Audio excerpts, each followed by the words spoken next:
The Empire had ruled the Orion sector for 12,000 years. Their ships moved through space like silver ghosts. Their plasma weapons could burn through mountains. Their soldiers stood 8 feet tall with skin harder than steel.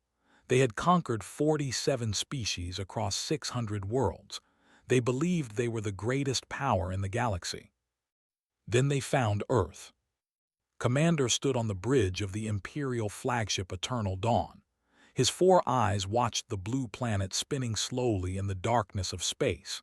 His intelligence officers had spent 3 months studying these creatures called humans. They had intercepted their communications. They had observed their military exercises. They had analyzed their weapons.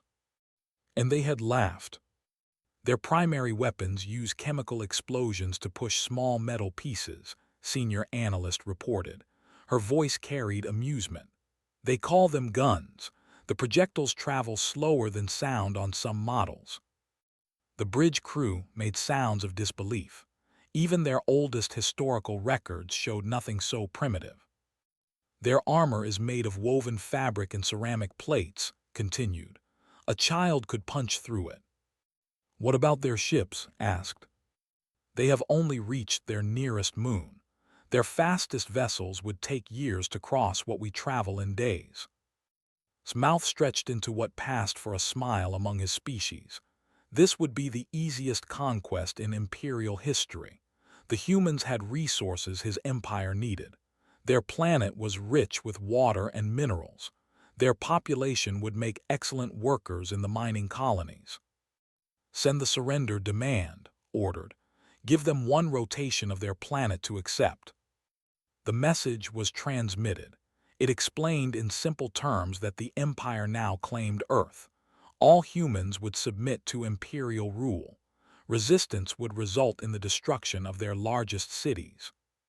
The human response came in 6 hours. It was 2 words. Come down. Found this amusing. He ordered the first invasion wave immediately. 10,000 warriors descended toward a region the humans called the Middle East. It was a desert area with few structures, the perfect landing zone for establishing a forward base. The touchdown at dawn. Warriors poured out with plasma rifles ready. They expected terrified primitives. They expected immediate surrender. They got neither. The first warrior died before he understood what was happening. Something hit him in the head and he simply stopped existing from the neck up. No flash of plasma.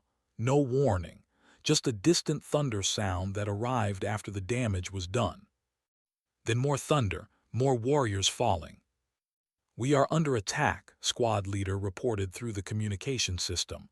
Unknown weapon type, long range, we cannot see the enemy. This was strange to Their wars were fought at close range where plasma weapons were most effective. The idea of killing from beyond visual range was considered cowardly and impractical. More warriors died. The thunder continued. When they finally located the source of the attacks, the humans were more than 2 kilometers away, lying flat on hills, using their primitive chemical weapons. But those primitive weapons were putting holes through armor like it was paper. Ordered a charge. Warriors could cover 2 kilometers in minutes. They would close the distance and destroy these humans in close combat where their superior strength would dominate.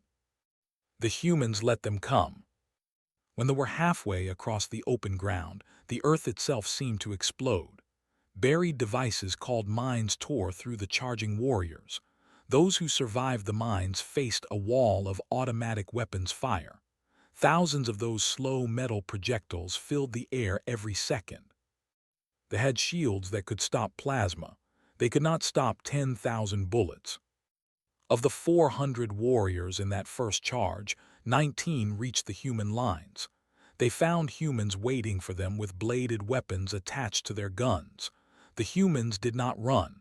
They did not show fear. They fought with a ferocity that shocked the surviving. Those 19 warriors died in close combat against creatures half their size.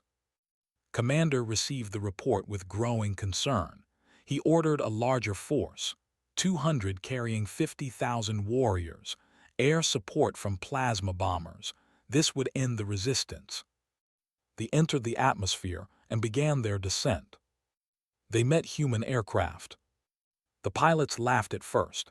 These human flying machines were so slow, so primitive, metal tubes with wings and spinning blades or crude jet engines.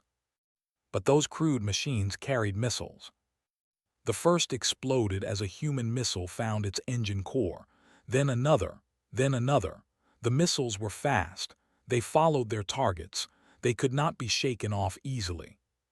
The plasma bombers tried to engage the human aircraft. They found that hitting such small, fast targets was difficult.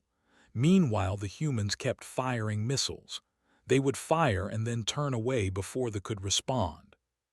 They refused to fight fairly.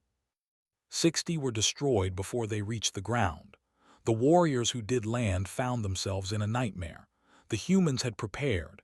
They had dug tunnels and trenches. They had placed weapons everywhere. They fought from buildings and from underground. They set traps with explosives. They attacked at night using devices that let them see in darkness. General watched the battle from a command center buried deep beneath a mountain. His staff tracked every engagement on screens that covered the walls. He had studied for the 3 months they had watched Earth. He knew their tactics. He knew their weaknesses. They always attacked directly. They relied on superior firepower and physical strength. They had never faced an enemy who refused to meet them on those terms. "How are the new rounds performing?" asked. "Armor-piercing depleted uranium is going through their personal shields," Colonel reported. "The tungsten sabots are destroying their vehicles. They have nothing that can stop kinetic penetrators." Nodded. They had built their entire military around plasma weapons and energy shields. Those shields were designed to disperse energy. They had never encountered weapons based purely on mass and velocity. A metal slug moving at 3 times the speed of sound did not care about energy shields. On the Eternal Dawn, Commander was experiencing an unfamiliar emotion: fear. His invasion force was being destroyed, not by superior technology, not by overwhelming numbers, but by creatures using weapons his empire had abandoned thousands of years ago as too primitive to consider. "Their projectile weapons are penetrating our armor," his tactical officer reported. "Their explosive devices are destroying our vehicles. They are using chemical compounds to create poisons that affect our warriors through skin contact." "This is impossible," said. "They have nothing but metal and chemicals." "They have made those things into something terrible," Commander made a decision that would change the war. He ordered orbital bombardment. If his warriors could not defeat the humans on the ground, he would burn their cities from space. The Eternal Dawn powered its main weapons. Below, a city called London waited unknowing. Then the ship shook. "What was that?" demanded. "Impact on lower decks. Hull breach in sections 40 through 47. "From what?" The answer came as another impact rocked the ship, and another, and another. The humans had launched missiles from their planet, not the small ones their aircraft carried. These were massive. They had been pointed at the sky for decades, waiting for a different enemy. Now they had found a new target. Nuclear weapons. Watched in horror as one of his escort cruisers vanished in a flash of light. The humans had put nuclear explosions into rockets and shot them into space. The radiation and electromagnetic pulse meant nothing in the vacuum, but the raw explosive force tore through ships like they were made of glass. "All ships retreat to high orbit," ordered, "beyond their weapon range." As the fleet pulled back, something else rose from Earth. Small craft, hundreds of them, humans in primitive spacecraft racing toward the ships. They were not warships, they were transport vessels, passenger rockets, mining craft, anything that could reach space. They were filled with human soldiers.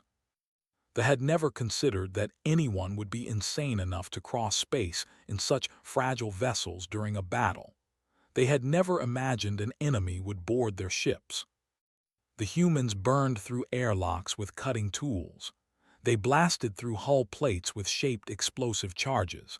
They entered the ships in their primitive armor with their primitive weapons. And they brought war. Fighting inside a spacecraft favors the attacker. The defenders must protect critical systems. The attackers only need to destroy. Human soldiers moved through corridors with terrible efficiency. Their guns roared in the enclosed spaces. Their grenades bounced around corners. Their knives found throats in the darkness when ammunition ran low. Commander died on the bridge of the Eternal Dawn. A human sergeant named put 3 rounds through his chest, while was still trying to understand how primitives had reached his command center. The battle for the fleet lasted 16 hours. When it was over, humans controlled 11 warships. The rest were destroyed or fled. Back in the Empire, the High Council received the news with disbelief. They had lost a full invasion fleet to a species they had considered barely worth conquering. Their best weapons had proven useless. Their greatest warriors had been slaughtered by creatures using metal and chemical explosives. They sent a larger fleet, 100 ships, 500,000 warriors. General was waiting. In the 8 months since the first invasion, humans had not been idle. They had studied captured technology. They had not tried to copy it. They had looked for weaknesses. They found many. Shields failed against physical projectiles. Sensors could not detect objects that did not emit energy. Tactics assumed enemies would fight at close range. When the second fleet arrived, it flew into a cloud of silent death. Thousands of metal spheres floating in space. Some were filled with explosives. Some were filled with tungsten rods. Some simply had enough mass to tear through a ship at orbital velocities. They called it the barrier of knives. Those ships that survived the barrier faced human vessels built in orbiting factories. Crude ships by standards, but ships carrying rail guns that could accelerate metal projectiles to a significant fraction of light speed. Ships carrying nuclear missiles by the hundreds. Ships filled with soldiers ready to board any enemy that came close enough. The second invasion lasted 4 days. On the 5th day, General broadcast a message to the "You laughed at our weapons. You called us primitive. You thought metal and fire were things of the past, but we built our civilization with metal and fire. We conquered our world with metal and fire. Every generation we got better at using them to kill." He paused. "Now we are coming, not to conquer, not to enslave, just to teach you one simple lesson. Never laugh at humans, never underestimate us, never threaten our home. We are coming to remind you what primitives can do." 6 months later, human boots touched the soil of the greatest empire in the sector fell in 3 years, not because humans had better technology, not because they had larger numbers, because they had spent their entire history learning to kill each other with whatever tools they had, because they never stopped finding new ways to make simple things deadly, because when someone laughed at their weapons, they took it personally. The galaxy learned an important truth that day. Technology is not the same as danger. Evolution is not the same as strength. And the most primitive weapon is still deadly when held by a species that has perfected the art of war. Humans were not the most advanced species in the galaxy. They were just the most dangerous. And now everyone knew it.